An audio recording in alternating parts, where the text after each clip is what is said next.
Hi, Goddess of Love here again. Kamusta kayo dyan, mga goddess ko? So, yeah, another short reading na naman tayo today for the water signs, Cancer, Scorpio, and Pisces. So, yeah, kamusta kayo dyan, mga water signs natin dyan, no? Anong meron sa inyo right now, no? So, yeah, tignan natin anong message sa inyo ng inyong person on your mind, and your inner self, and of course, ni universe, no? So, let's see anong message ng person nyo, no, na naiisip nyo, right? So, kuha tayo dito ng 2 cards for you, no, water signs, Cancer, Scorpio, and Pisces. So, tignan natin anong meron, message. So, you have this, so many things remind me of you, no? So, for some of you, water signs, no, namimiss kayo ng inyong person, no? Maybe, hindi kayo magkasama nito, no? For some of you, baka malayo sa inyo tong person nyo kasi namimiss niya kayo, naaalala niya raw kayo, no? So many things remind him, no? Or her, no? Of you, no? So, yun nga, no? May distance dito for sure, no? Kasi namimiss niya kayo and or maybe kung sino man yung naiisip niyo, maybe you are in separation na with this person and still he or she is thinking of you, no? Missing you, no? Something like that, no? And for the other card is, I know I messed up everything. So, yeah, meron sigurong separation nangyari dito, right, no? Because I know I messed up everything. So, alam nitong person mo na nasira niya ang inyong relasyon, no? Aminado siya doon. So, kaya siguro nagkahiwalay kayo and now, he or she is still missing you, still thinking of you right now, no? Water signs, no? So, take what's resonate, no? So, kayo lang din nakakaalam nito. Who is this person, no? So, yeah, that's it, no? So, ayan ang message ng inyong person, no? Still, she is thinking or he or she is thinking of you right now, no? So yeah, ayan ang message sa inyo ng inyong person. So, tignan naman natin anong message ng inyong inner self, water signs, no? So, tignan natin. Kuha rin tayo ng 2 cards here para sa message ng inyong inner self. So, let's see, ano ba yan? So, you have this authenticity, no? For some of you, water signs, no? So, sinasabi rito, no? Show your authenticity, no? Show your true self, no? For some of you, maybe, kung makikita mo rito, this one is so colorful, no? Right, no? For some of you, no? Gender naman tayo right here, no? So, maybe, ang iba sa inyo is, you know, tinatago yung kanilang gender, kung ano man sila, right, no? Kumbaga, nahihiya kayo to show your true self, no? So, yeah, for some of you, yeah, maybe kung ano yung true gender nyo, hindi nyo siya mailabas, no? But then, sinasabi sa inyo ng inyong inner self na be authentic, show your true self, no? Something like that, no? Kung ano man kayo, ano man itong pagkatao nyo, it's yourself, it's your authenticity, no? Diba?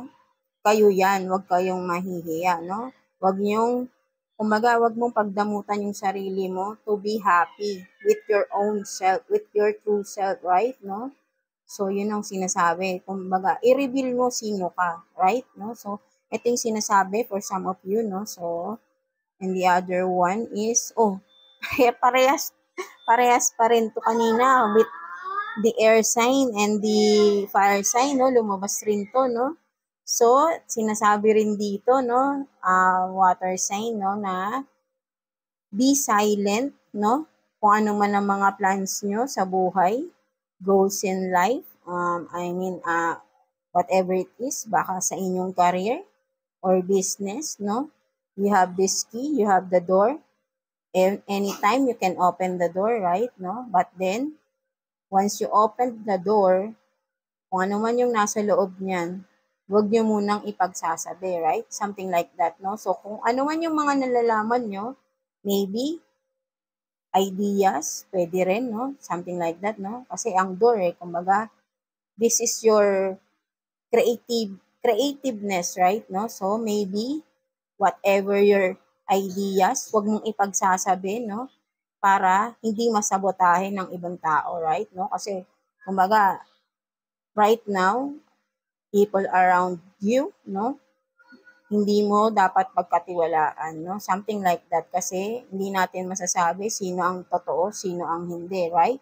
No? So, kung whatever it is na iyong mga plans, kung ano man yan na naisa-isip mo, no? Before you execute those plans, no? Whatever it is, wag mo muna ipagsasabi, no? So, yeah, that's it, no? So, ayan ang sinasabi ng iyong inner self, no? Sarilinin mo muna yan, no? Ikaw lang muna ang dapat makaalam yan, right? No? So, yeah, that's it, no? For you, water sign.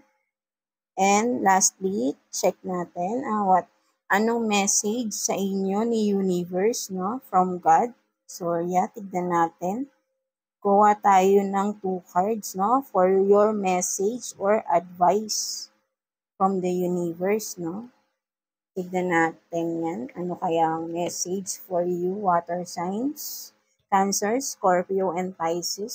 So, you have these healthy boundaries, no? For some of you, water signs, sinasabi sa inyo, ina-advise sa inyo ni universe na to make healthy boundaries, no?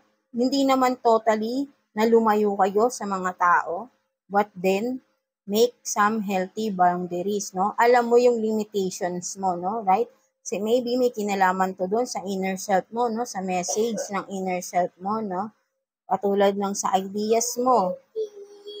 Huwag mong i-share, no? But then maybe you can share kung ano man yung ibang pwede mong i-share, but then your ideas, wag mong i-share because that is yours, di ba? Sa'yo yan. Wag mong i-share dahil pwede kang i-copycat ng ibang tao, right? No? So, make a healthy boundary. So, itong sinasabi sa'yo ni universe, no? To guard yourself, no?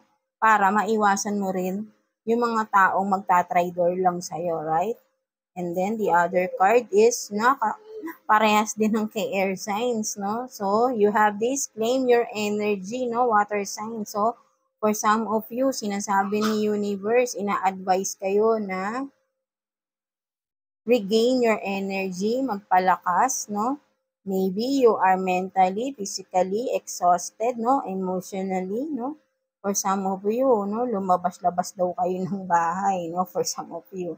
Magpa-araw daw kayo, mag-meditate kayo, no? Something like that, no? So, yun nga, baka akala nyo malakas kayo, but deep inside, mahina na kayo, no? Parang, kasi nakikita naman yan ni universe, nakikita ni God, di ba, right? No? So, palakasin nyo daw ang inyong sarili, right? No? Magpa-araw kayo, go to water, no? Swimming, something like that.